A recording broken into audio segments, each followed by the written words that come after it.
Audrey's story didn't begin with an accusation, nor with a tear. It began with a scent, a perfume that didn't belong in that apartment, in that life she had been building with the meticulous care of someone embroidering on fine linen. It was 6:40 on a damp Tuesday morning, the Atlanta sky still sluggish, when David, her husband, walked through the door. He carried with him the exhaustion of a sleepless night and a rehearsed excuse on the tip of his tongue. "Slept at the construction site, honey. The car battery died, can you believe it? Didn't even charge my phone." But the battery that had truly run out was her trust. The scent emanating from his shirt, a crumpled pile of fabric on the armchair, was the proof. It wasn't her perfume, a light floral he had given her himself.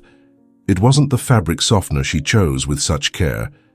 It was a sweet, almost aggressive perfume, an expensive imported fragrance that screamed, "Another woman." It was the kind of perfume a woman wears not to smell good, but to mark her territory, a chemical trail of possession that he, in his haste or arrogance, had brought into their sanctuary.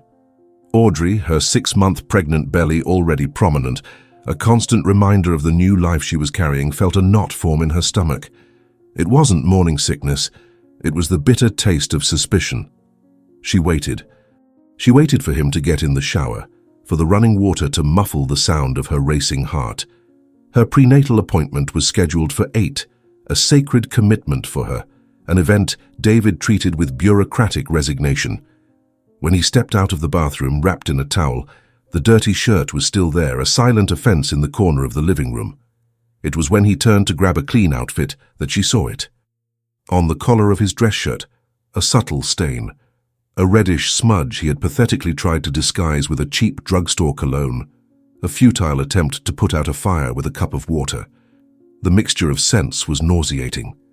"What is this on your collar, Dave?" she asked, her voice surprisingly calm as she stroked her own belly, an instinctive gesture of protection. David froze for a fraction of a second, the exact time it took for the lie to form behind his eyes. "This? Oh," he laughed, a forced sound that didn't reach his eyes. "Must have been Chloe, the new architect on the site. She's expansive, you know. The meeting was a success. She went around hugging everyone to celebrate." The answer came too quickly, too polished. Chloe, the architect. The name was already folklore in the condo's WhatsApp groups. Young, recently graduated, with a body sculpted at the gym and an Instagram feed that had nothing to do with blueprints and floor plans. It was a parade of studied angle selfies, minimal bikinis on exotic beaches, and self-help captions. The kind of woman who didn't build houses, but destroyed homes with a smile. Audrey felt the air leave her lungs, but forced a nod. She wanted to believe. She needed to believe. The life growing inside her deserved a father, a family, a solid foundation, not a house of cards about to collapse. The doubt, however, once planted, grows like a weed. And the following week, it was watered. Mrs. Henderson, the resident of 502, a 70-something woman whose cataracts seemed to sharpen her perception for other people's dramas, stopped Audrey in the elevator. With the intimacy of someone who had seen 3 generations grow up in that building, she held Audrey's arm with worried tenderness. "My dear, forgive my intrusion, but I need to tell you," she began, her voice a conspiratorial whisper. "I was watching Instagram stories, you know, to pass the time, and I saw your husband. On the page of that gym girl, the one who only wears lilac leggings. He was adjusting the machine for her, with both hands on her waist, Audrey. A very prolonged adjustment." The elevator reached the ground floor, but Audrey felt as if she were in free fall. The gym girl. So it wasn't just the architect. The range of possibilities opened up, and each one was more painful than the last. That night, anxiety was a wild animal caged in her chest. She waited. She waited for the rhythm of David's breathing to deepen, the soft sound of his snoring to fill the silence of the room. With the care of a thief in her own house, she took his phone from the nightstand. The screen asked for his fingerprint. Her heart hammered against her ribs. Leaning over him, she took his hand, intertwining her fingers with his in a gesture that, to an outsider, would look like a nighttime caress. "Honey," she whispered, in case he woke up. With her thumb guiding his, She pressed his finger onto the sensor. A soft click. The screen opened. Audrey's stomach churned. It was like opening Pandora's box. The messages were there, not in hidden folders, but brazenly in the main conversation list. 2 women, Chloe, the architect, and Tiffany, the lilac leggings girl. The words on the screen were knives slowly piercing her. David, her Dave, the man who swore to love her in sickness and in health, called both of them my calm, my refuge. For both, he wove the same web of lies, painting Audrey as a cold, distant wife, consumed by the pregnancy. "She doesn't give me attention anymore," he wrote to Tiffany. "The pregnancy has changed her. She doesn't seek me out," he lamented to Chloe. It was a performance of a victim, a pathetic theater to justify his scoundrel behavior. The conversations were a script of explicit betrayal, reservations at motels whose names she had never heard of, intimate photos he had never asked her for, complaints about the cost of the baby's layette interspersed with promises of trips and expensive gifts for his mistresses, and the request, repeated to both, "Don't call me while I'm home, my angel. The situation here is complicated." Complicated. He called his pregnant wife a situation. At that moment, sitting in the dim light of the room with the phone screen illuminating the silent tears that began to roll, Audrey felt her belly harden. It wasn't a practice contraction. It was the contraction of rage, of pain, of determination. She wasn't a woman for shouting matches, for screaming in the hallway, but the woman who suffered in silence had just died. There in the dark, with the evidence of betrayal burning in her hands, a strategist was born. Vengeance would not be a dish served cold. It would be a banquet served in public for all to see.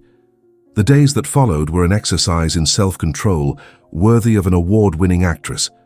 Audrey transformed her pain into an engine, her anguish into fuel.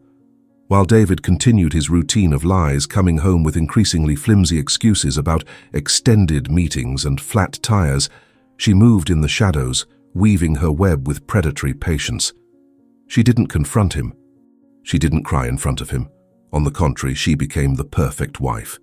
She cooked his favorite dinners, asked about his day with an interest that bordered on devotion, and smiled, a smile that didn't reach her eyes, but was enough to keep him in his comfort zone, blind and arrogant. He, in his stupidity, mistook her silence for submission, her calm for ignorance. Little did he know that every smile was a nail being hammered into his social coffin. While he lived his farce, Audrey acted. She wasn't a woman of impulse. She was a woman of projects. And her new project was the meticulous deconstruction of her husband's double life. The first phase was the collection of evidence, an intelligence operation she executed with the coldness of a general before battle. The screenshots of the conversations were the starting point. She photographed every screen, every declaration of love to the mistresses, every complaint about his pregnant wife. She saved everything in a secure cloud folder, with passwords and encryption, a digital arsenal ready to be detonated. Next, she discreetly activated his phone's location sharing with hers. The map didn't lie. The late meetings at the site magically ended at Tiffany's gym address. The lunches with clients happened at restaurants near Chloe's architecture office. The puzzle was assembling piece by piece, and the image that emerged was that of a pathetically predictable man. Mrs. Henderson, the neighbor from 502, became an unexpected ally, a kind of condo surveillance service. With the excuse of asking for a cup of sugar, Audrey visited her and, over coffee and cookies, heard what she needed. The woman, with her eagle eyes, already had a small dossier. "He left yesterday at 7 in the evening, dear. Said he was going to play basketball with friends, but his car went in the opposite direction of the court," she reported, triumphantly. "And the architect? She was here on Monday. Stayed 20 minutes in the car with him in the parking lot. 20 minutes. Nobody solves a project in 20 minutes inside a car, Audrey." Mrs. Henderson, with her sharp instinct, had even taken photos with her old phone, grainy images, but which unequivocally showed the silhouette of David and Chloe in a proximity that left no room for professional interpretations. Audrey's arsenal only grew. The final piece came from the most obvious place, his email, which was logged into the house tablet. Amidst ads and bills, there they were, the electronic receipts from a luxury motel on the outskirts of the city, sent discreetly, without fanfare. The dates perfectly matched the nights he had to sleep at the site. With the evidence in hand, screenshots, locations, photos, and receipts, Audrey felt the puzzle was complete. Now, it was time to flip the board. She didn't just want to separate. She wanted him to understand the dimension of his betrayal. She wanted the mistresses, accomplices in her humiliation, to also taste their own medicine. The idea came to her clearly, brilliantly, and terribly American. It wouldn't be a conversation. It wouldn't be a fight. It would be an event, a spectacle, the master stroke. The next morning, while David snored, oblivious to the storm that was brewing, Audrey went to the best florist in Atlanta. She didn't skimp. She chose the largest and most opulent wicker basket she could find and filled it with an arsenal of romantic clichés.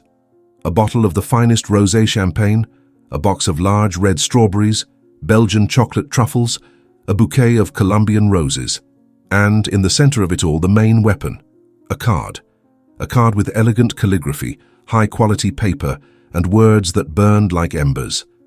She thought of every word, savoring the irony.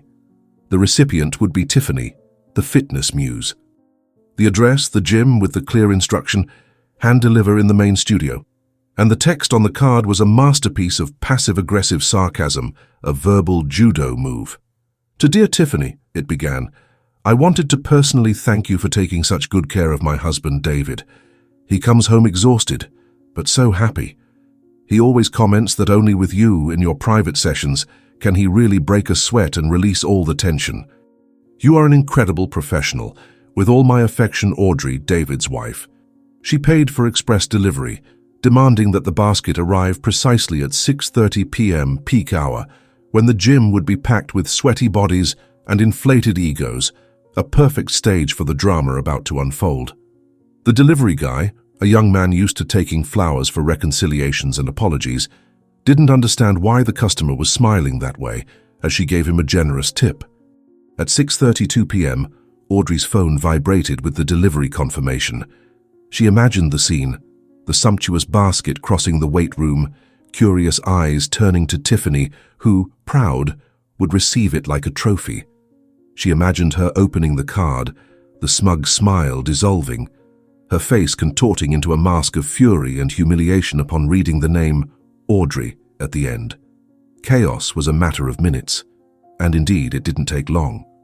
Half an hour later, the phone of a friend who worked out at the same gym rang. "Girl, you won't believe what just happened here." Tiffany freaked out. She got a gift basket and went white, then purple. She left screaming on the phone with someone. The name David echoed through the whole studio. The domino effect was faster and more devastating than Audrey could have dreamed. Tiffany, blind with rage upon realizing she wasn't the only one and that the wife knew everything, did the only thing a betrayed and exposed woman would do. She called the other one. The conversation with Chloe, the architect, must not have been friendly. The meeting of the two in the gym parking lot was the fuse. What followed was a spectacle of horrors that quickly attracted an audience. Broken gel nails, ripped out hair extensions, screams and accusations that revealed, for anyone who cared to listen, all the sordid details of the triple affair. David, alerted by one of the two in the midst of the confusion, arrived running, trying to play the peacemaker, which only made the situation worse. He, the prize of the dispute, became the target. A designer bag flew at his head. A deep scratch marked his neck, and the sound of his name being cursed in unison by the two women he was deceiving echoed through the parking lot. And, as in every good modern tragedy, someone was filming. Before David could even get into his car to flee, the video of the engineer's mistress's fight was already going viral in local gossip groups and gaining its first likes on TikTok. The curtain on the first act closed, and the protagonist was on the ground, covered in shame and dust. David arrived home almost 2 hours later, looking like a soldier returning from a lost war. The deep red scratch on his neck was a grotesque trophy from the parking lot battle. His shirt, once impeccable, was crumpled and had a small dust stain.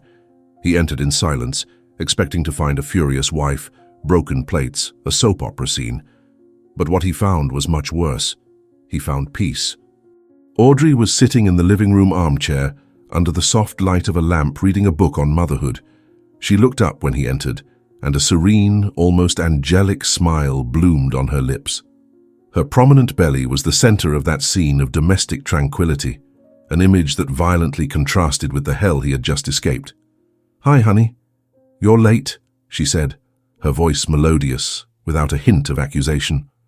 Her calm completely disarmed him. He expected a storm, but found a terrifying stillness. "Audrey, we need to talk," he began, his voice hoarse, running a hand through his hair in a gesture of nervousness. "There was a terrible misunderstanding today, a confusion." Audrey closed the book, carefully marking the page. She looked at him, the smile still on her face, but her eyes now had a glacial, cutting gleam. "Misunderstanding, Dave. A misunderstanding is you forgetting to buy the bread I asked for. A misunderstanding is us planning a movie and you getting the time wrong." She paused, letting the words float in the tense air of the room. "What you did is not a misunderstanding. It's a project. An entire project, with planning, execution, and multiple branches of a professional scoundrel." The neighborhood WhatsApp groups were buzzing. The video of the fight in the parking lot was the most forwarded file, now complete with stickers and memes. David, the respected engineer, the future family man, became Basket Dave, the player king, the double HR engineer. His photo was everywhere, always accompanied by mocking captions. The mothers in the condo, who always had a special affection for Audrey, the sweet and polite pregnant woman, formed a kind of informal protection and gossip militia. They stopped her in the hallways to offer a piece of cake, a hug, and, incidentally, the latest update on the scandal. "The HOA is going to fine him because of the fight in the parking lot, did you hear?" one whispered. "His boss's wife called Chloe and said he'll have to explain himself on Monday," added another. They were Audrey's intelligence network, keeping her abreast of every brick that crumbled from her husband's castle of lies. David, in turn, was living a waking nightmare. He tried to apologize to the mistresses, but was blocked. He tried to explain himself at work, but was met with looks of contempt and giggles in the hallways. He tried to go out for coffee and heard his name being whispered at the tables next to him. He was socially isolated, a persona non grata in his own city. At home, the atmosphere was one of a sepulchral peace. Audrey continued her routine, taking care of herself and the baby, treating him with a distant politeness, as if he were an unwanted tenant about to be evicted. He tried to start a conversation, to ask for forgiveness, but she cut him off with surgical coldness. "David, please don't waste your breath. I'm busy choosing the color for our son's room. It's a boy, by the way. I thought you'd like to know." Every word of hers was a reminder of everything he was losing, everything he had thrown away for trivial adventures. Her indifference was his cruelest punishment, a psychological torture much more effective than any fight. He wanted her to scream, to curse him, to give him a chance to defend himself. But she gave him nothing, only her calm smile and the devastating certainty that for her he no longer existed. While David drowned in his own shame, trying uselessly to mend the rags of his reputation, Audrey took the next step in her plan. The public spectacle phase had been a success. Now, it was time to translate moral humiliation into legal and financial consequences. She didn't just want to get rid of him. She wanted to ensure that her future and her sons were shielded against any instability he might cause. And for a war like this, she needed the best weaponry. A quick search, combined with recommendations from the same condo mothers who now formed her support network, led her to a name that was whispered with a mixture of fear and admiration in the city's legal circles. Attorney Eleanor Vance, better known as the Bulldog of Atlanta. A family lawyer who didn't negotiate with aggressors, wasn't intimidated by bluffs, and had a reputation for turning contentious divorces into overwhelming victories. The meeting at Attorney Vance's office was a balm for Audrey's wounded soul. The lawyer, a woman of impeccable posture and penetrating gaze, listened to the entire account in silence, analyzing the screenshots, Mrs. Henderson's photos, and the motel receipts that Audrey had organized in a meticulous folder. At the end, a thin, almost imperceptible smile appeared at the corner of her lips. "My dear," she said, her voice firm as steel, "what your husband did was not just a betrayal. It was an act of psychological violence against a pregnant woman, and the law, fortunately, is starting to understand that.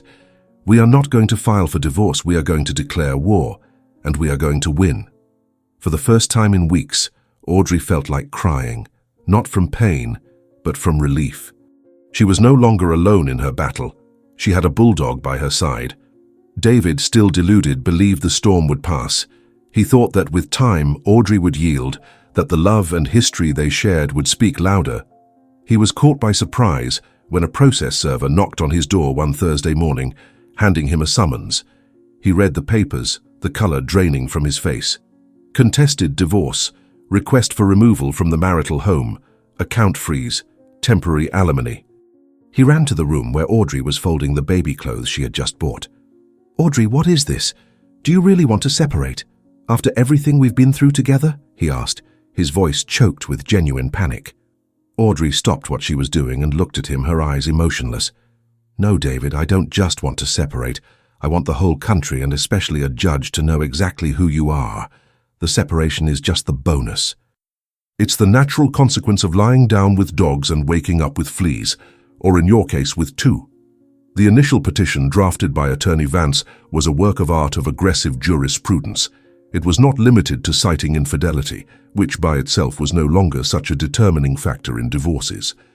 The lawyer built a solid case of emotional abuse and abandonment during pregnancy, a period of extreme vulnerability for the woman.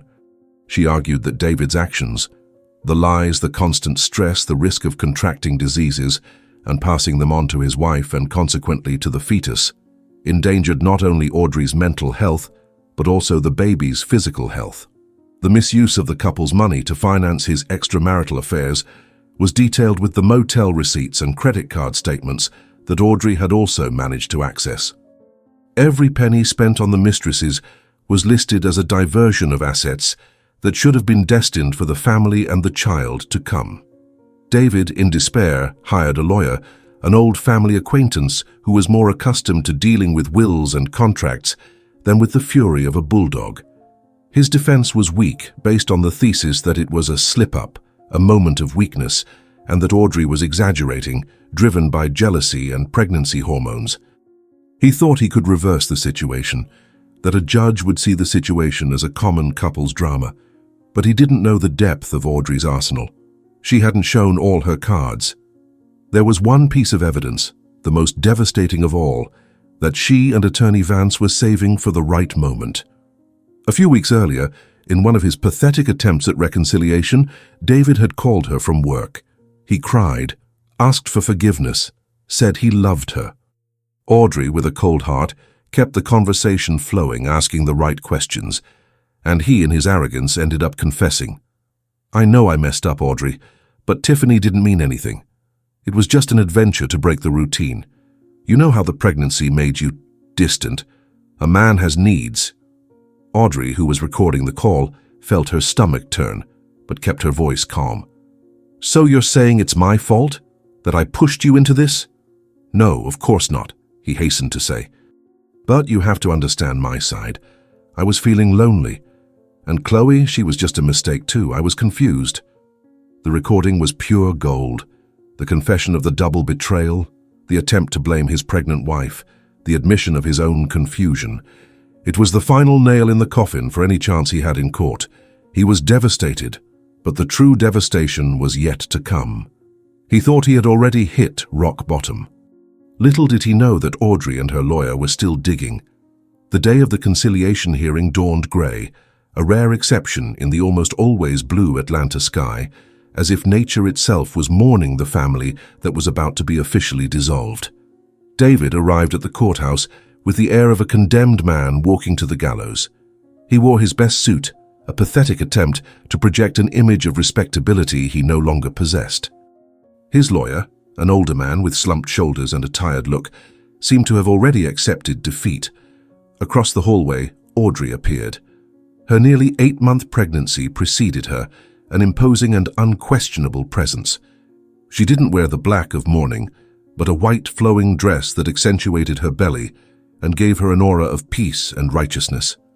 By her side, Attorney Eleanor Vance walked with the confidence of a predator in her territory.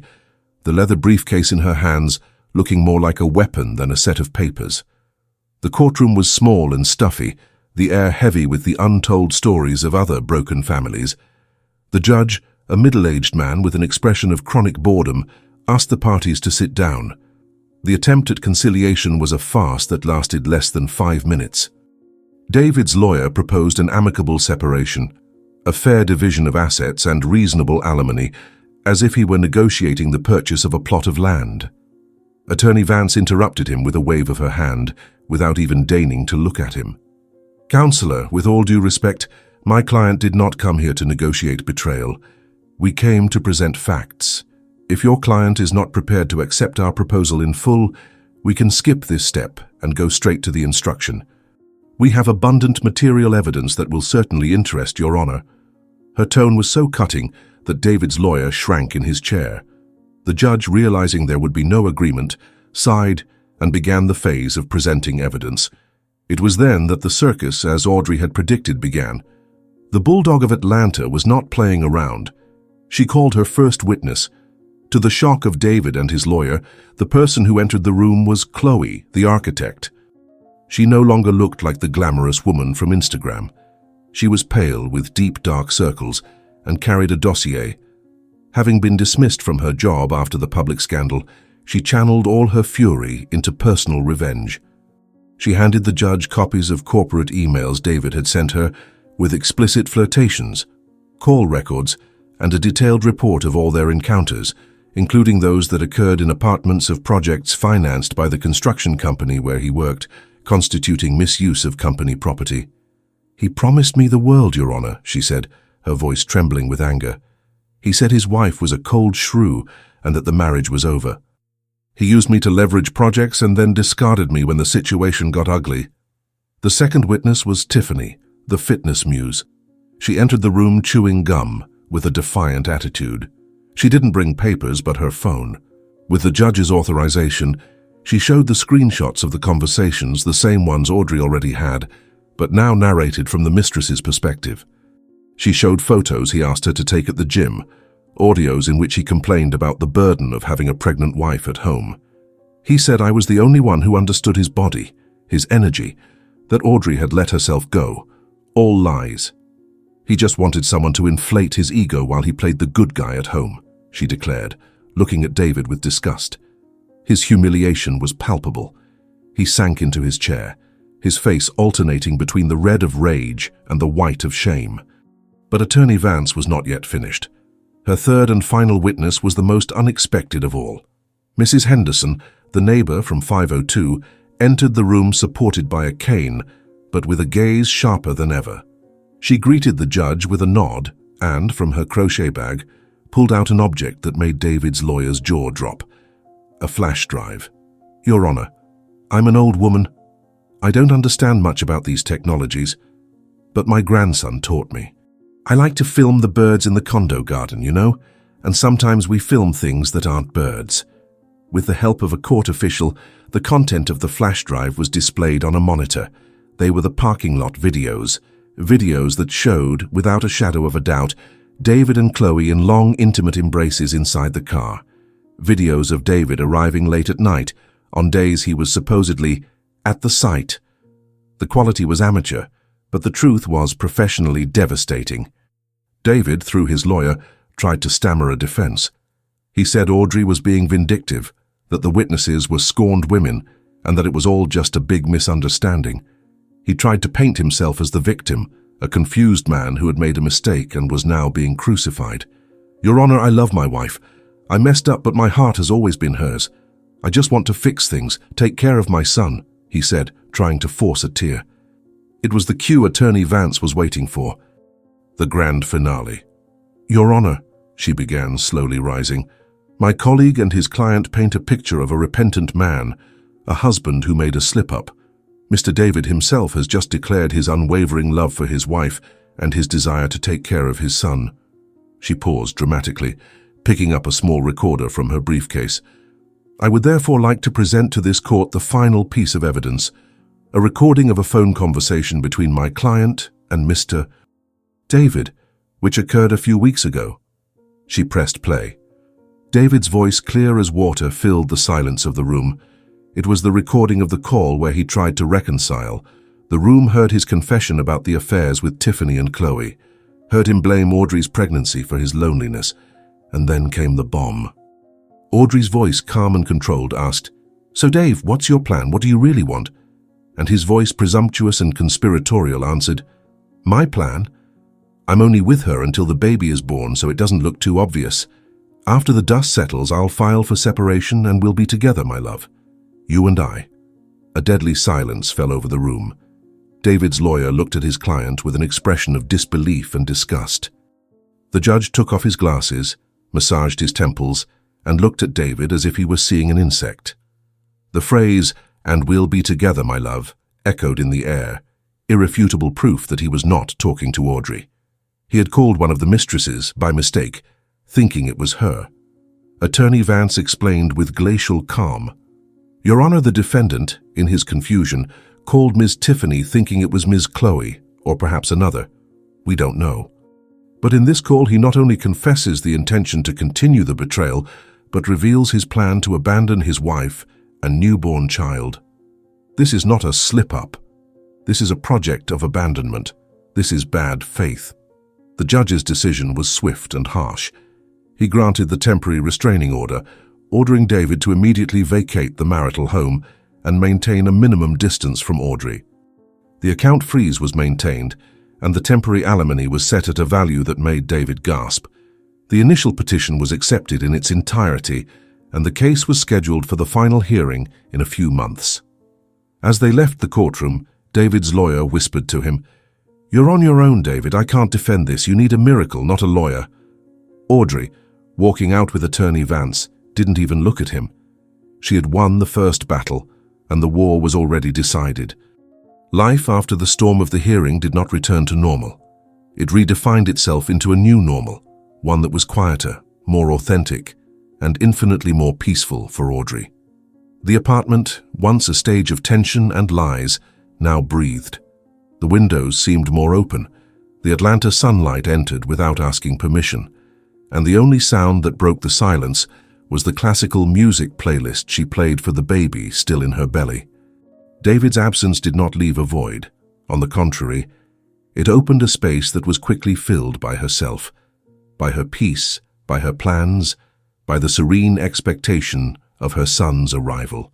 She rediscovered the pleasure of cooking for herself, of reading an entire book without interruption, of simply sitting on the balcony and feeling the wind on her face without the weight of suspicion, without the anxiety of the next lie. David, in turn, experienced the exact opposite. With nowhere to go, humiliated, and legally prevented from returning to the apartment that was once his, he found himself in an existential limbo. The first few days were spent in a cheap downtown hotel, an impersonal and depressing place that only accentuated his loneliness. The friends who once invited him to basketball and barbecues now saw his messages and didn't reply. At work, his situation was untenable. The story of the hearing, with the sordid detail of the wrong call, spread like wildfire. He became an anecdote, a case study on what not to do. The construction company's board, concerned about the company's image and the allegations of misuse of its properties, invited him to resign, offering a settlement to avoid a bigger scandal. He accepted. In less than a month, he lost his wife, his child, his home, his reputation, and his job. He was at rock bottom, a pit he had dug himself with zeal and dedication. Desperate and out of options, he committed the final act of a defeated man. He returned to the condo, not to demand, but to beg. He waited at the entrance, under the pitying gaze of the doorman who once treated him with deference, until Audrey authorized him to come up. She received him at the door. She did not invite him in. Her belly, now immense, was a physical and symbolic barrier between them. He looked at her, and for the first time he seemed to see her for real. The silent strength, the unwavering dignity, the serene beauty of a woman who was whole, even after having been broken into so many pieces. He broke down. The tears, which did not come at the hearing, now streamed uncontrollably, the pathetic sobs of a man who only recognized the value of what he had when he lost it irremediably. "Audrey, "Forgive me," he whispered, his voice broken. "I messed up. I was an idiot, a jerk. I don't know what came over me. You and our son are everything to me. I love you. I swear I love you." The words, which might have had some effect weeks earlier, now sounded hollow, empty. They were the words of a ghost trying to haunt a house that no longer belonged to him. Audrey listened to him in silence, her expression impassive. She felt no anger, no hatred. What she felt was something much more definitive: indifference. It was like looking at a stranger, a character from a book she had already finished reading. "Did you love me, David?" she finally asked, her voice calm, almost didactic. "Or did you love the idea of having me? The pretty wife, the tidy house, the commercial-ready family you could show off to others while living your adventures outside? Because love, Dave, is not that. Love is loyalty. It's respect. It's being together in joy and sorrow, and especially in the monotony of ordinary days. Love is not turning the woman carrying your child into a complicated situation." Every word was a final nail in his coffin. He tried to argue, promise he would change, that he would go to therapy, that he would dedicate his life to winning her back. But she interrupted him with a gentle wave of her hand. "You said it right, David. We're everything to you in the past." She stroked her own belly. "Today, I am everything to myself and to him." She looked into his eyes, and for the first time, he saw not coldness but an immense and sad compassion. "You didn't destroy my life. You destroyed yours. You, alone, demolished everything we built. I just handed you the rubble and the demolition bill. Now please go, I need to rest." She closed the door slowly without slamming it. On the other side, he stood still for a long time before descending the stairs under the curious and pitying glances of the neighbors. The pity was not for her. It was for him, the man who had everything and threw it away for nothing. Months later, on a sunny spring morning, Grace was born. A beautiful, healthy girl, with her mother's expressive eyes. The delivery was smooth, and Audrey was surrounded by love. Her mother, her friends, and even Mrs. Henderson, who made a point of bringing a homemade pound cake to the hospital. The news of the birth spread, and Audrey's apartment filled with flowers, gifts, and messages of affection. The city, which had followed the scandal, now celebrated her victory, the arrival of little Grace as a symbol of renewal. Amidst the bouquets, one stood out, a discreet but elegant arrangement of white lilies. The handwritten card read only, "To Audrey and Grace. May your life be as beautiful as your strength. You won with elegance. With respect, Chloe." Audrey smiled. Sisterhood, sometimes, was born in the most unlikely places. David learned of the birth through social media. He tried to visit his daughter at the hospital but was barred. The court order was clear: any contact only with prior scheduling and under supervision. The supervised visits, which began weeks later, were torturous. 1-hour meetings in a neutral room at the courthouse under the watchful eye of a social worker. He tried to hold Grace, but he was clumsy, a stranger. The baby, sensing the tension, cried. Audrey remained silent the entire time, answering only what was strictly necessary. For him, those hours were a constant and painful reminder that he was not a father but a visitor, a supporting actor in his own daughter's life. He now lived in a small rented apartment, surviving on what was left of his salary from a sub-manager job he got out of pity from an old colleague. Alimony consumed most of his income. The mistresses had exposed him and disappeared. His past was a ghost that haunted him on every corner, in every look of recognition on the street. Meanwhile, Audrey's life flourished. She returned to work part-time at a design firm that allowed her flexibility. Grace grew up healthy and happy, surrounded by the love of her mother, grandmother, and the honorary aunts from the condo. The house was a real home, full of baby laughter, the smell of cake in the oven, and the peace of someone who knows they made the right choices. She didn't look for a new love, not for lack of suitors, but because she was in love with her new life, her independence, her daughter. She had learned the hard way that happiness was not a destination found in another person, but a path built within herself. Years later, at Grace's birthday party, the theme was Brave Princesses. The girl, 5 years old and wearing a flower crown, ran around the room, happy. David was there in a corner, watching from afar. The visits were still supervised, but now took place in the building's party room. He saw Audrey's interaction with her daughter, the complicity, the love that overflowed in every gesture. And he was just that, a spectator. A man who traded the banquet of life for crumbs of pleasure and now lived hungry, looking through the window at the party to which he would never be invited again. Audrey, seeing him there alone, felt nothing, neither pity nor anger. Just the serene realization that some stories need to end so that others, much better ones, can begin. She turned to her daughter, who was running towards her, and hugged her with all the strength of a love that had not only survived betrayal, but had become stronger because of it. Her dignity was not just intact, it was polished, brilliant, an armor that no lie could ever scratch again. And that, my friends, is the story of how a fruit basket became a weapon, and how calm can be more devastating than fury. A journey that shows us that sometimes the best revenge is not to destroy the other, but to build yourself so solidly that no one can ever shake you again. I was completely immersed in narrating Audrey's saga, and now I'm genuinely curious to know how you felt about it. Did this story move you? Did it make you cheer, feel angry, or get emotional?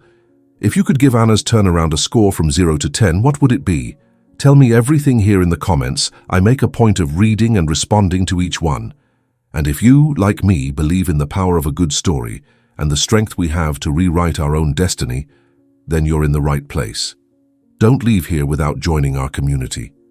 Click on the subscribe button now and turn on the bell, because I promise we have many more exciting journeys like this one to share. Your presence is the heart of this channel. A warm hug, and see you in the next story.